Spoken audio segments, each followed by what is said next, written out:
Good morning, this is Derek Newcomer, and I want to talk about one phrase, kind of highlight one phrase with five subpoints below that phrase. So one phrase, good things come to those who wait, right? That's the most common answer, the most common use for that phrase. Good things come to those who wait.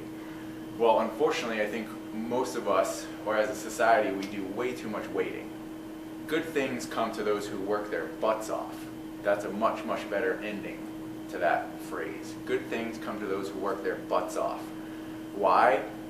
If you don't create it, you can't wait for it. You can't wait for something you don't know you want. You can't wait for something that you can't imagine, that you can't work and build for yourself. It's not going to come. It doesn't work that way.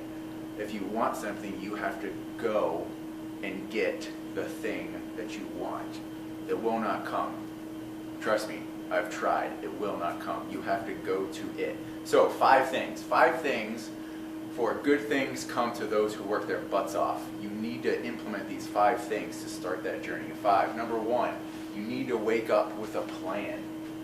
It doesn't matter how basic or how elementary the plan is. When you get up in the morning, you have to have a vision of what you want and a basic plan on what steps you're going to take.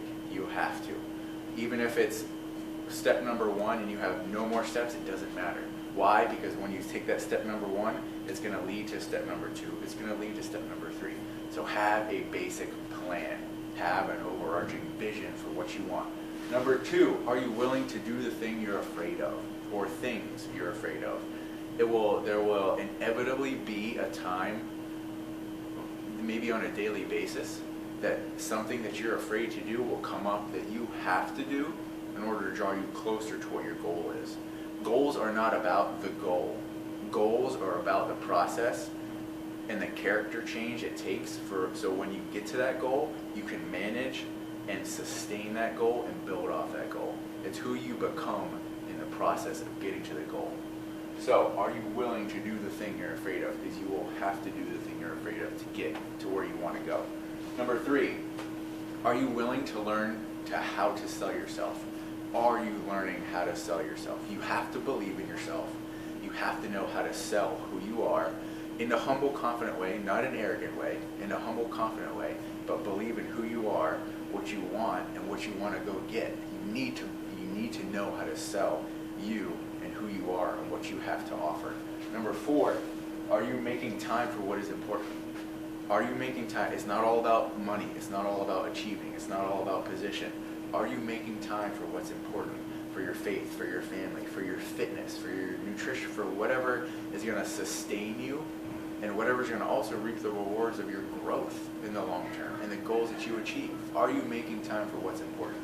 And number 5, are you going to bed every night knowing that you gave everything? When your head hits the pillow, are you confident as you look back through the day that you gave 100% through the day?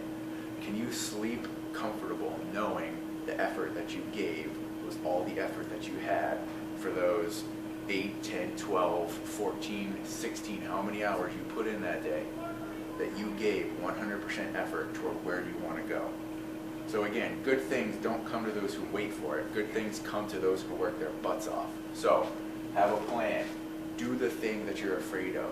Why? Because every time you do it, it gets a little bit easier.